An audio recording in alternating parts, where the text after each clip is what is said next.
operations and marketing team, trust me, they're most likely always never on the same page, because for a marketer that goes to the field, pretty much, they are looking how to mobilize deposits to get customers and everything. And after going through all that phase to eventually get customers, they come back to the operations team that ought to actually onboard and do all the normal operation processes and everything, right? So eventually you see the marketer saying that, why is my customer's account not active? Why is my customer's money not? And most times you hear customers saying that, why is my 5 billion transaction not being treated? You feel, this person has this kind of money. So initially, eventually, right, it's just for everybody to ensure that they are meeting up with their own end of everything.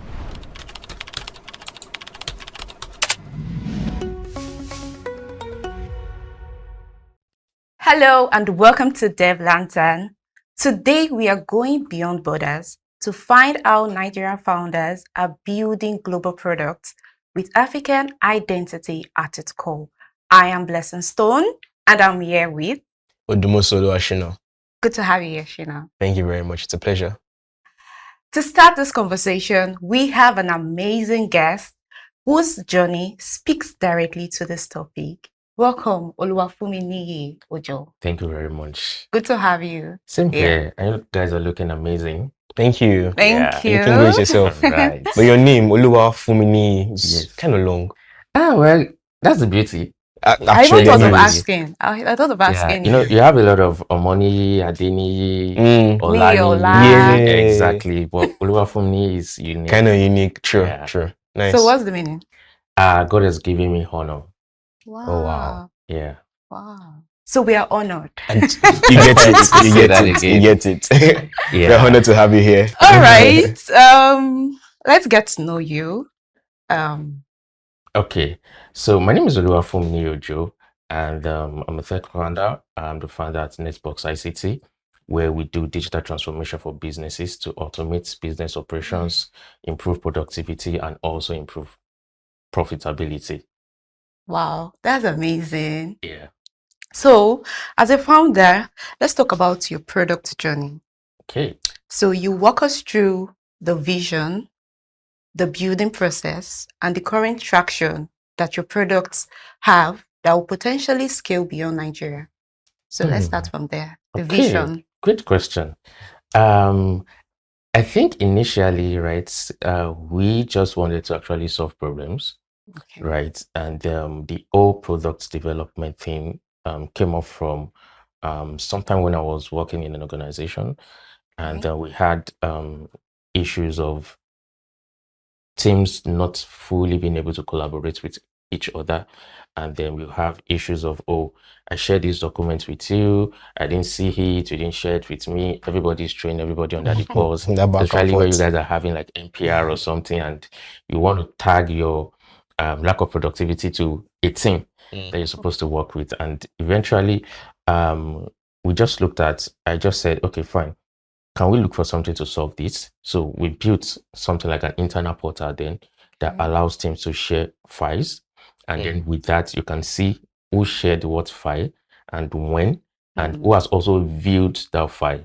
Wow. So that's actually helped in a way to see, okay, I shared it with this team. There's a record for it and there's a log for it. So nobody can say that, bro, I I didn't see that. I didn't know Right. about it. Exactly. So that actually gave a form of fulfillment that, okay, if we could solve this by just creating a product and creating an automated way to actually boost this, that means that we could actually solve some other problems. So I started looking out for other challenges within the organization, and then we started saying, okay, fine, can we add this to this? Can we also build this to this? So the vision initially we still remains the same, is actually to solve problems, address challenges in businesses at the workspace and everything. And so from there, we started graduating to seeing, the financial part of things. Right. And as I then too, I've worked with a couple of investment banks, and then I also saw a good number of instances of operations and marketing team. Trust me, they're most likely always never on the same page, because for a marketer that goes to the field, pretty much, they are looking how to mobilize deposits to get customers and everything. And after going through all that phase to eventually get customers, they come back to the operation team that ought to actually onboard and do all the normal operation processes and everything, right? So eventually you see the marketer saying that, why is my customer's account not active? Why is my customer's money not? And most times you hear customers saying that, why is my 5 billion transaction not being treated? You feel, this person has this kind of So initially, eventually, right, it's just for everybody to ensure that they are meeting up with their own end of everything. So, and I felt, okay, if this is another challenge, why not just have a self-service portal where customers will be the one to self onboard themselves, right? And then let's also have a portal for the relationship managers where they can also onboard their customers themselves. So the only thing operations will have to do at that point is just review, do their KYC checks, and ensure that compliance is actually still playing a good role in ensuring that the whole account opening process is actually very seamless and everything. So we looked at that, and that was how we created Fenos, the investment banking solution. And then for the other one, that was how the vision of HRM Core also started. And then we've been able to scale those products across board. Now, talking about opportunities outside the Nigerian ecosystem, right? Most times when you have access to the pain points of different places, you actually figure out that there's actually no perfect space anywhere in the world. Of course. Even no matter how developed the country is, there's this something that is a pain point. There's this something that can be better. There's this something that can improve majorly. So I was in Morovia a couple of years ago, and then I saw a gap. Okay. Right. And I was there to actually deploy a core banking system and everything. And eventually I discovered that during the process of training, right, I saw this level of confusion in the faces of the audience for every time I mentioned BVN. And I was like, okay, what's going on? Eventually, somebody raised up the hand that, sorry, what is BVN? I was like, okay, Oh, really? okay. I think there's a problem. So I figured out that they don't have that unique identifier just the same way we have. And it gave me a form of, we're not actually doing badly in Nigeria after all. Come on. Because when you compare, no, the truth is, most times a lot of people focus on what is not working in the country. I'm not saying we don't have our issues, right? But to a large extent, we still have quite a number of things that are working in the country. Trust me, Nigeria is blessed with so many amazing talents across board, across different industries, different spheres. You have Nigerians doing amazing things. So to a large extent, I knew that there was a problem, but at the same time, I still had to raise my shoulder part, like, come on, doing something fine. Yeah. So I just had to take a pause on the training that day. We had to reschedule to continue the next day. I went back to my hotel room, and I had to sleep. Do we sleep on it or we sleep over it? I didn't sleep on it. Exactly. So I slept on it, right? And then I woke up to just say, how did they say it? Ogbewa. Exactly. For the inspiration. And right, I just felt, okay, since they don't have a BVN, the product is a cloud solution, right? So let's just introduce biometrics into this. So it will serve as the unique identifier in this case. So we had to plug that in. I had to call the team back in Nigeria. We figured out how to just do that so that it's really going to solve the issue of credit that we were trying to address as at that time, because you could have someone walk into bank ABC in Synco, and then the person will take credit facility and then still go all the way to a Douala branch of the same bank ABC, and then still take another credit with another identity. Yeah. Wow. So businesses were shying away from doing credits because no company wants to have a lot of non-performing loans and everything, and because it's still investors' money they're using to service those credits and everything. So we have to do that so that in case, regardless of any branch of the branch that you walk into, the moment you authenticate with your biometrics, it's still going to bring out your profile as being the same person. And that way, you have to ensure that you fulfill your obligations in addressing or paying up whatever you need to pay up, and not just taking credits all around and missing. So that's at that point also now gave the insights to, okay, if we could actually build something locally in Nigeria, right, Can go beyond. we can go beyond the borders of Nigeria, because there's so many things that we are doing right that we can export. It's not every time we need to import stuff. Yeah, let's export. If we're not exporting products, we could export services. We could export quite a lot of things that we are actually doing right in Nigeria. So I think that has been the vision, the journey of scaling. And even for some of our products right now, we're having conversations with companies outside the country, and working around how to work around the deployment and everything. And yeah. Wow. That's all. Interesting. That's interesting. Yeah. All right. So 2 questions. One, what did you study in school? I studied mechanical engineering, actually. Wow. I would have expected maybe computer science or philosophy, I studied mechanical engineering. Interesting. Yes. And you've been able to build solutions around from HR, called the HRM, right? Yeah, down to financial applications. Exactly. So what's the common thread between all of these applications, and how has your background in mechanical engineering influenced the digitization? Okay. Interesting. So engineering generally, and there's something it gives you, and especially engineering in Nigeria, there's something it gives you. It makes you think outside the box. Okay. Right. Imagine, I remember in was it 200 level or thereabouts? Yeah, I finished from Lautech actually. Okay. Right, and then you have your lecturers writing Laplace transform, Fourier series, a couple of things. Those things were headache. Don't remind me.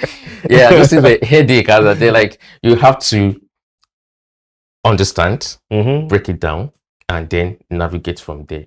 And if I would say a takeout for me from there is, there's a way engineering helps you to break down complex to simpler units. Exactly. Just something as basic as board mass, right? You having 2 multiplied by 2 plus 3 divided by 4 and everything, and then just a glance, you just feel, okay, how do I approach this? But just going with basic principles of bracket of division, multiplication, addition.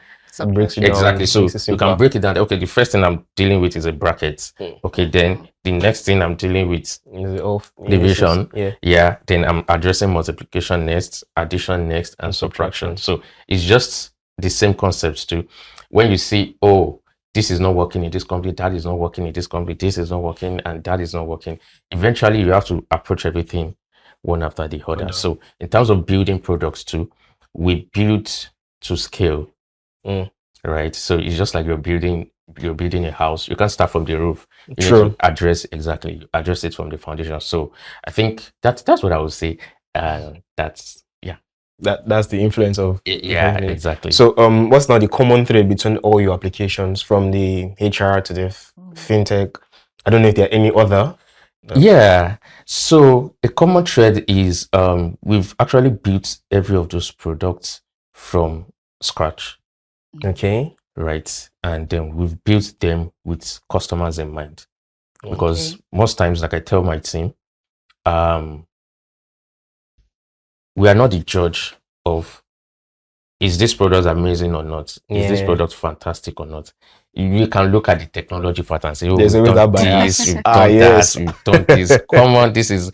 And, as much as the customer will not see the whole backend architecture to the products, they won't see how you structured your database, how you did your microservices, interactions and everything. They don't even care how you clean your code is. Actually, the customer is just saying, I click here and it's not working. It's rolling.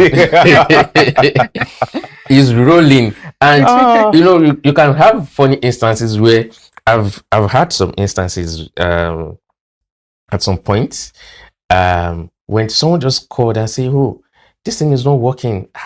This is not working, wow. And eventually you discover that the customer's laptop has disconnected from Internet. Internet.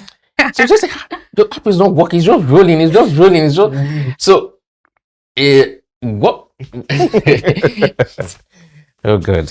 I can All right. imagine. Most what those things teach you is that you need to build most of those stuff with them in mind.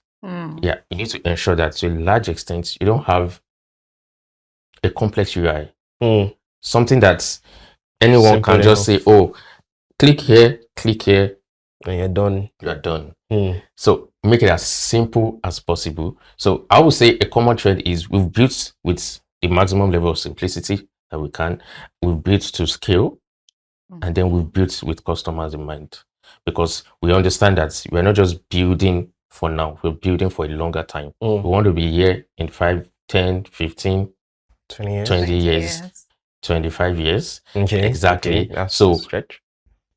having that mindset helps us to build most of our products with the consciousness of we're building for long term. So, and we understand that those things they take processes. Okay. Yeah. Okay. Yeah. Interesting. So I really love how your product carries a clear mission and vision. You want to solve problem. Yeah. So I would like to ask, was there any local support, and how did the local support contributed to the success of your product? Okay. Plenty local support. Because now the thing is, you can't build a product now, and you're saying that you want to be doing your proof of concepts in the United Kingdom, in the United States, in the UAE. If your immediate environment cannot be touched by what you're building, I don't know. It's the truth. Because it's like you have a solution to something, and you've not even solved the problem of people around you. So, and you're believing that is the problem of some people in a different ecosystem, a different culture. There's so many things to hit. Like you haven't removed the stuff in your eyes. You're going outside to remove others. Exactly. So there's so many sides to hit. So, but you need to prove whatever you're doing first internally. Okay. And then ensure that you have your roots grounded. Exactly. You have your proof of concept. You are sure that this thing is actually working and is actually solving the problems that we wanted to solve. Then you cannot look at a larger scale of, oh, okay, how can we improve of this? How can we do better? So I'll say local support has been very helpful, because the truth is, most of our first clients and everything, they are Nigerian companies, and they are people that were willing to take a bet on us as a thing. Yeah. So, and to a large extent, their feedbacks brought us to where we are today. Amazing. Right. Yeah, because I always tell people that no matter how amazing your product is, your customers will tell you if you're doing a good job. Exactly. If you're doing a good job or not. So when you feel, when you're doing sales now, kill it. You understand? And the first few weeks of deployment and everything, you have your support team receiving back to back as a thing that's and sometimes it's not as though those things were not working. Yeah. But the understanding that they don't understand the system. Right? They were not there when we were brainstorming, doing research and building it. They just want to use something that will make their life easy. Yeah. So sometimes when you have to say, it's working now, you just do it this way, they say, I thought I could just do it this way. We note those feedbacks that, okay, you thought you could do it this way. That means someone else too is also could be thinking that way. Yeah. Exactly. So we have to look for, okay, if we do it this way, that they are thinking they could do it, is it going to be sustainable one? Then is it also going to fall within the framework of compliance? Right? Because as much as possible, we understand that every industry, you have regulatory bodies for them. Okay. So as much as you're even building solutions to make people's processes easier, in that space, you also need to ensure that it's not negating the compliance regulations that you have within that industry. Do you understand? So you need to ensure that to a large extent, you're making life easy, you're scaling up the products, you're trying to make things much more seamless for customers based on feedback that you get, right? But you also need to ensure that, oh, okay, you're still covered and they are also still covered. Okay. Yeah.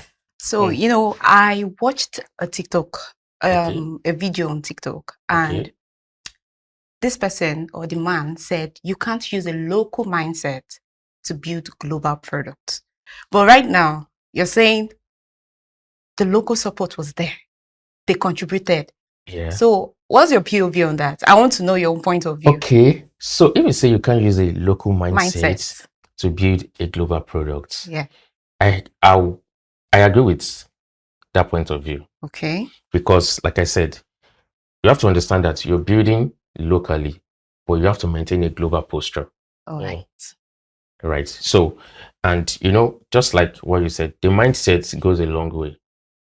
Okay. Do you understand? Now, I give a use case. If I just tell you that, can we step out? Right. And maybe we just want to get something down the car. You understand? Now, I could wear bedroom slippers that, okay, I'm just going downstairs. Right. Because that's my mindset. Like, oh, I just want to go downstairs and get something. You could wear your heels and say, oh, okay, let's just go downstairs. Now, we have two different mindsets. Okay. That is reflecting in our appearance. Because I feel I'm just going downstairs, right? I don't plan on meeting anybody important between now and downstairs. You understand my point? I don't plan to meet anybody that will require me to dress down or dress up well and kit up between now and downstairs. But you, on the other hand, you know that, oh, we're just going downstairs. But however, I might meet someone. What if I meet someone downstairs? You understand? So the mind that we both have at that point are quite different, even though we're still trying to walk the same path. Okay. Do you understand? Yeah. So that's what I would say to that. Like, we are building, right? You're building from the local environment. But however, you could have a global posture, which is very important. So how do you balance that, the local relevance with global expectation? How do you balance it? Okay, so the thing is, as much as possible, you need to see what is going on around the world. Okay. You need to be up to date, because technology is something that evolves. Yeah, sure. Daily, right? See, right now, someone could just sit down somewhere, create a prompt to simulate the three of us and see everything we are saying. Right. Exactly. In fact, they can tell the simulations to smile better than we are smiling right now. Exactly. And give them a cup of tea, even though I don't have one. So, but the point is, to a large extent, technology is evolving. Of course. Right. So you need to be aware of the global environments, even as you're still taking the products out from the local environments. Right. So it's just like you want to export a product out. Right. You need to understand the needs of the countries you are exporting to. Right. You need to know what is going on there. What are their challenges? What are their strengths? Do your proper analysis. Even as you're building, you're still building to solve your immediate environment problem to a large extent, and then you ensure that you're growing, you're scaling, you're growing, you're scaling until you could just let out everything. Wow, that's good. I learned something today. Right. Actually, so so you've built this. How long have you been building now? Okay, we've been around for close to half a decade. Wow. Okay, that's a good number. And within this time frame, what would you say have been the unique challenges in the Nigerian business that a lot of people do not realize right now? Okay. So I think one of the few things we had at the onset was we had to battle the issue of acceptability. Mm. Right. I'll give you a use case now. Before we started getting the local feedbacks and everything and acceptance, it wasn't like it just happened when we All just of a sudden, yeah. did the product. The Everybody first pitch we did, nah, it wasn't like the first pitch we did was a banger. No, yeah, we had a very reasonable amount of no's. Oh, we get back to you. Oh, who is using you guys?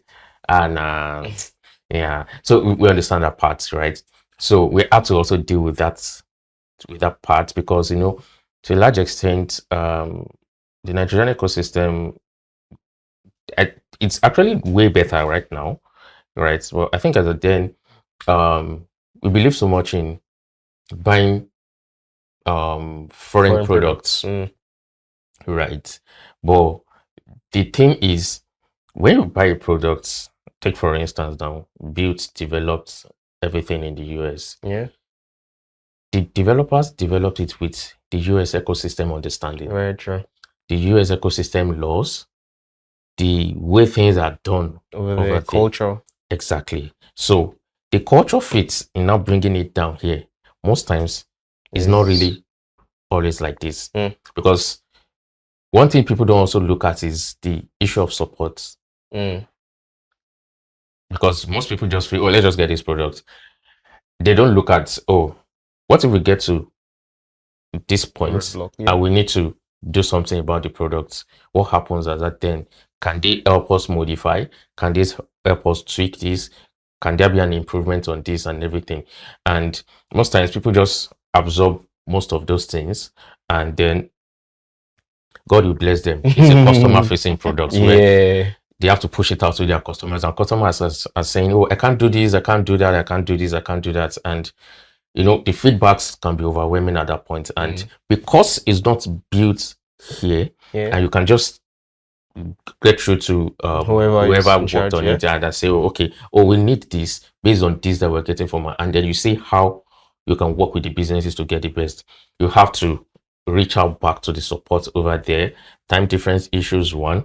Second thing, if your issue matters to them. Exactly. Because when they build it with companies that are paying them cool USD. Right. You are taking exchange rates. Conversions. Exactly. And then by the time you're looking at, oh, it's like these guys are not responding to us. Now, it can affect your business in so many ways that you didn't even see coming. Exactly. So I think that is one major issue of not really, how do I say it now? Accepting exactly solutions. So, yeah, but I think now to a large extent we have a very, very improved level of acceptability, even though those sentiments are still there. But I think to a large extent the tech ecosystem in Nigeria, we are actually at a very, very much better space right now. Nice. Nice. That's interesting. So what's one assumption about this tech ecosystem that we all need to unlearn? Okay, I'll talk from a personal perspective. Awesome. Okay. Right. I think at some point I believe that when you build a fantastic product, it's just going to sell itself. Just build an amazing product. Just build an amazing product, man. To sell.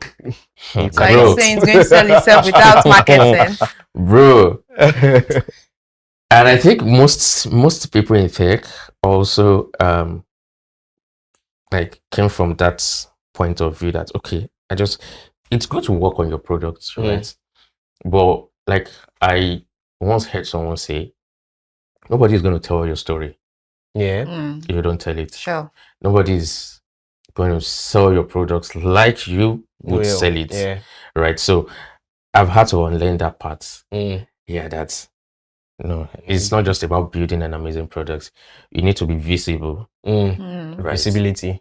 You need to be visible. Prior to now, most of our clients, they have been based on referrals. When we do a good job for this customer, they refer us. So I felt just really good products, bro. Yeah, but well, you get to a point where you understand that okay, as much as you built this to create impact, you can actually only expound the impact you're creating when more people get to see it, Yeah. when more people get to understand that, oh, this actually exists somewhere and it's doing a good job. Yeah. Right. So I think that I've personally, that's what I said from a personal point of view, I've had to unlearn the parts of just build a solid product. And for me, I would say build a product, be visible, tell your story without any apology. So anybody that cared to listen. Actually. I also tell some of my friends that the worst question you can ask me when you meet me is, "Oh, I'm Daniel. What's your name?" Ah, Jesus, that's the end of it. That's just all I need to hear. You're going to kill it. What's your name? Ah, bro. That's all. You're welcome on board. Tea or coffee, popcorn or bread. I have a good story to tell. Yeah, so it's just really about telling your story too, apart from the amazing product that you've built, and then you ensure that you're visible as much as possible. Interesting. I think that'll help some of those people that like to stay behind the scenes. Yeah. Be visible. Yeah. I feel attacked, but it's fine. I think you like attack. What's up with this attack? Well, because he just chewed softly, but it's fine. It's fine. It's fine. It's good. Okay. Yeah. All right. So moving on. What's one piece of advice that you'll give? Or before we even get to that, let me ask this question. So previously we were talking about getting into the ecosystem, into the space, and how people react and acceptance. So how did that make you feel? The good, the bad, and the ugly.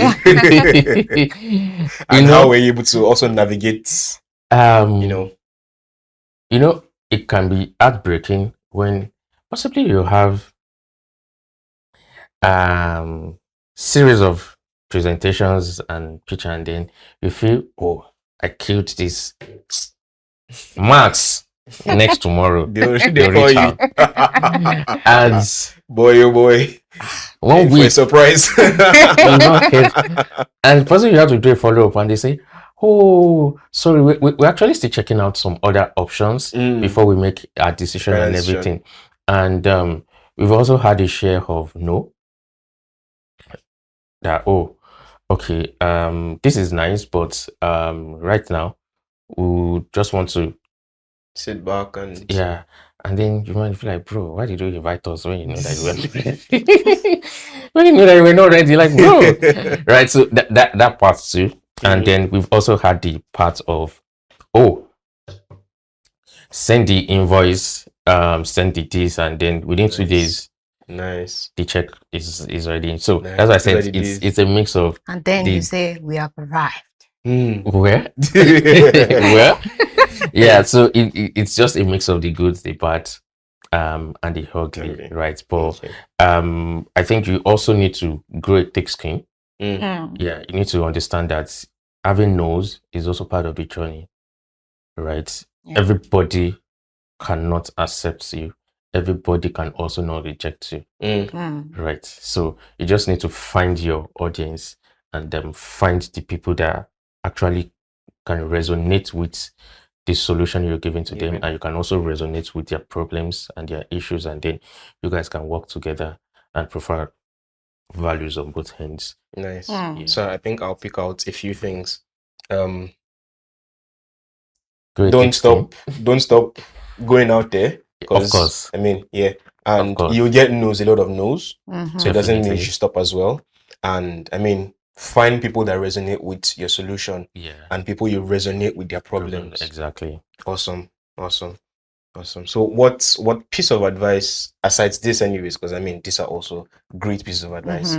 But what other piece of advice would you give a founder, someone trying to start in the Nigerian tech ecosystem? Always show up. Regardless. Always show up. Even days you don't feel like showing up, show up. even Is there a days, personal yeah, experience? Okay. yeah. You know, Mind sharing. like I told you, Mm. you know, when you have like, oh, we get back to you. Oh, we get back to you. We get back to you. Trust me. At some point, it can be depressing, and you just feel like maybe I'm not doing something right, Mm. or maybe there's something that I'm not. And you know, the whole essence of it is to understand that you need to know your audience. Yeah. You need to understand your audience. You need to identify your audience, right? So you actually have to be in the space and the terrain where your value is actually being appreciated, right? So Okay. it's just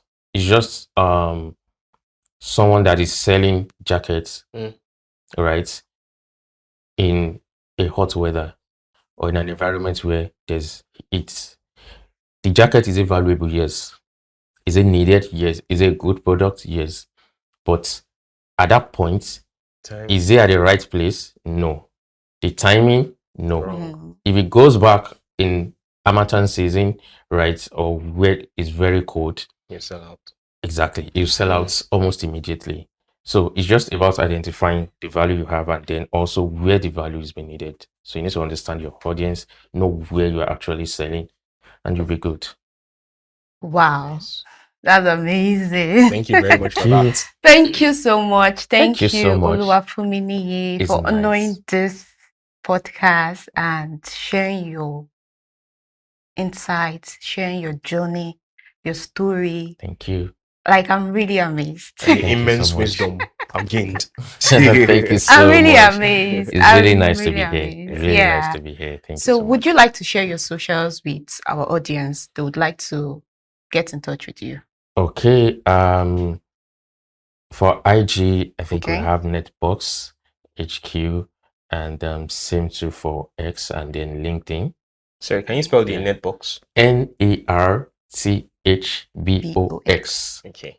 Yeah, NERTHBOX. So, where you can see our products for HRM core. It's an HR solution that helps to not just do the basics of attendance, leave management, everything. We've built a system that actually helps the proper workflow. You can have in-app messaging. Oh wow. Yeah. So if you're using HRM core, you don't need to start getting a third party for collaborations and everything. Wow. So you have Nice. in-app instant messaging, you could chat, you could collaborate and do everything. We have in-app notice board. So it solves the issue of, oh, I didn't get the email, I didn't get this notification, I didn't get, as long as your employees are well embedded on the platform, you can easily distribute informations across board. And then we also have the in-app NDA platform where you can sign agreements with your employees. Right there on the app? Yeah. Wow, Right there that's on the amazing. platform. Wow. So you don't have to Go be outside. serving In fact, exactly you're be just serving everything everybody there. paper to sign on, do this, do that, do this, and then you could also see comprehensively who has signed, And who hasn't? yeah, and who hasn't. Wow. Wow. That's Just so amazing. many amazing features. Wow. Trust me. I want to use it right now. No We'll go problem. download this one. No problem. All right. No problem. So is there any message you think we left out that you'd like to share? I think pretty much we've done an amazing job Okay. chatting this morning, and it's been an amazing experience. So It's been great chatting with you too. thank It's you very good. much. Thank you All very much. right. So this has been an amazing episode. I hope you learned one or two because I got 3 points. A no is also a feedback, which is Yeah. very important in the journey. You have to be visible and you have to go all out on your product. So share this video with your friend, a builder, a co-founder, and anybody you may know. As always, I am Blessing Stone and this is Dev Lantern. Bye. So